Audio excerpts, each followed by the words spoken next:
Charles Whitman, a highly trained Marine and expert marksman that would strike unimaginable terror into the University of Texas in 1966. Like any other child that would grow up to be a vicious killer, his childhood would run rampant with emotional abuse and beatings. Whitman was brought up in Florida by his abusive and incredibly strict father to be everything he wanted him to be. His father would often beat his mother and sons without mercy. His father's actions warped his view on masculinity and passing on a rage that would soon be manifested in his son. The city of Austin, Texas would see the largest mass shooting the country had ever witnessed. Whitman would forever go down as a piece of history of the University of Texas. The murder of his wife, mother, and 16 students would never be forgotten. As a child, Whitman soon found his passion for firearms through hunting at an early age. Growing up for Whitman was hard, and his father forced his views of firearms and other values on his sons. By the age of 12, Whitman was an expert shot. In his early teens, he joined the Boy Scouts and quickly excelled through the ranks. Whitman was a showboat and often challenged other scouts to activities Whitman could easily outdo himself. At the age of 19, he and his father had a major falling out and Whitman left home and joined the Marine Corps. Throughout his 18-month service, he was an outstanding Marine and continually impressed his superiors. When he was discharged, Whitman enrolled into the University of Texas in September 1961. He found his passion for mechanical engineering and pursued his goals through education. He was an excellent student, earning a scholarship through the Marines. In August of 1962, Whitman married 20-year-old Kathleen Francis, an undergraduate he had met at college. As Whitman continued his education, his grades began to decline. The scholarship through the Marine Corps was dropped, considering him insufficient for continuation. He was ordered back into active duty in February of 1963. In 1964, Whitman was honorably discharged from the Marine Corps and returned to the University of Texas. Whitman then enrolled into architectural engineering. Things were not going as pleasant as Whitman had wanted, and home life began to sway. He would argue with his wife Kathy and often beat her. He began to see a psychologist and would sit down at his typewriter to put his feelings to paper. His autopsy after the bloodshed would show a hypothalamic tumor growing in his head that caused the unstable actions, as well as the incredible urge to write. The brain tumor has since been credited for the UT mass murder of 1966. Whitman confessed multiple times his urge to climb the clock tower of UT with a deer rifle and murder passerbys. Notably, friends, family, teachers, and even his psychologist, but all rubbed it off as a mere joke. Larry looked up and said, "Mr. Riley, Charlie's talking about taking a rifle and going up on the tower and shooting a bunch of people." And I just walked over and put my elbows on his table and I said, "Now that's just what an old Marine needs to do, to show that, to prove that he can shoot." And he never looked up. He had that little bitty smile on his face, and he just kept drawing. For many days, he sat in his sweltering Texas home and wrote on his typewriter. The famous, "I do not know what compels me to write this letter," is referred to as evidence of his symptoms. July 31st, 1966.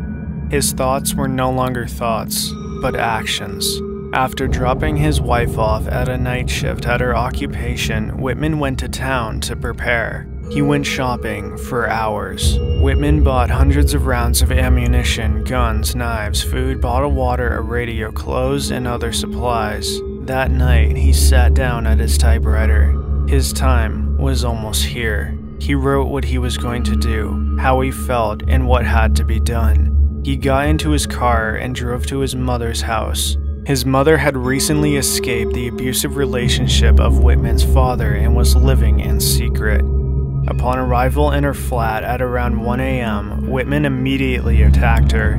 He beat her head and stabbed her multiple times with his hunting knife. She lay dead in her bedroom and he soon left for home. It is speculated the will to kill his mother was derived from the anger he had inside for her not protecting him from his vicious father in his youth. At around 2:30 a.m., he crept into the bedroom of his sleeping wife who had gotten home from her night shift. Armed with a bayonet, Whitman stabbed her multiple times in the chest. She fought, but soon bled out. Whitman sat down at his typewriter. His paper reads, 3 a.m., both dead. August 1st, 1966, the day of reckoning. Whitman packed all of his supplies and weapons into his footlocker and locked it into a dolly.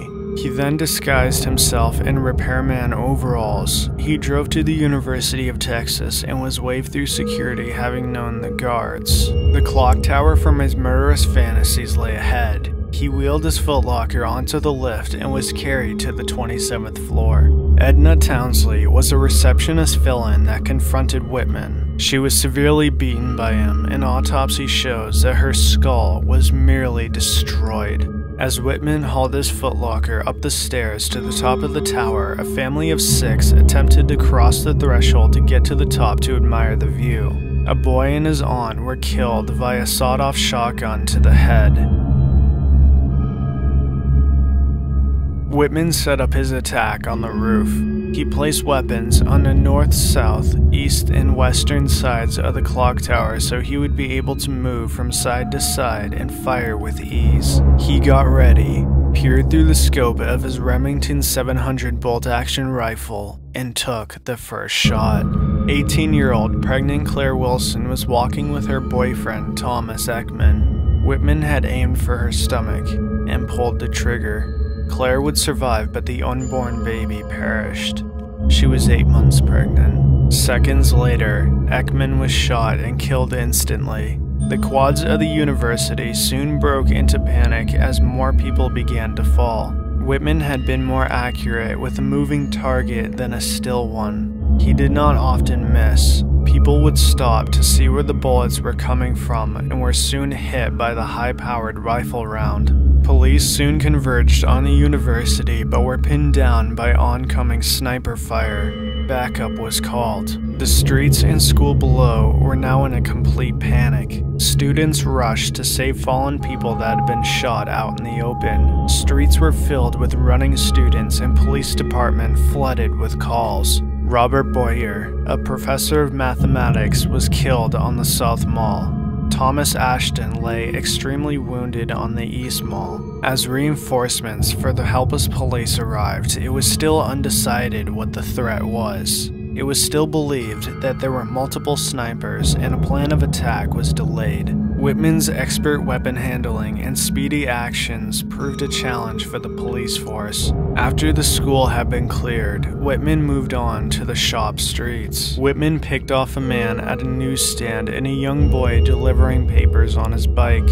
A plane with a police marksman had converged on the tower, but with Whitman now firing upon the plane, the aircraft was called off. The entire community then went home to retrieve their own firearms and went back to the university to return fire upon Whitman. With armed normal-day citizens now firing upon the clock tower, Whitman was now pinned down. A small group of police officers and an armed civilian were making their way up to the clock tower as fire continued to pierce the side of the clock tower. The small group came to the door of the observation deck and were prepared to kill Whitman no matter what.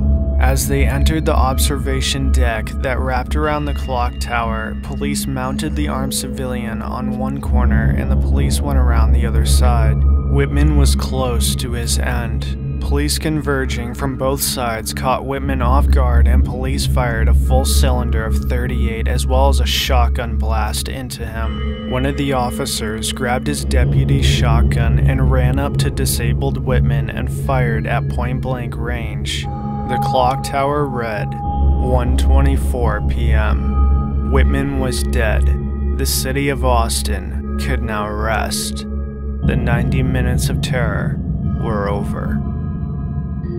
If you enjoyed this video, be sure to hit the subscribe button and hit the bell beside it and select the box. That way you'll be notified for any new videos. Also be sure to check out other documentaries and lists on our channel if you're looking for some more horror. Rodan horror.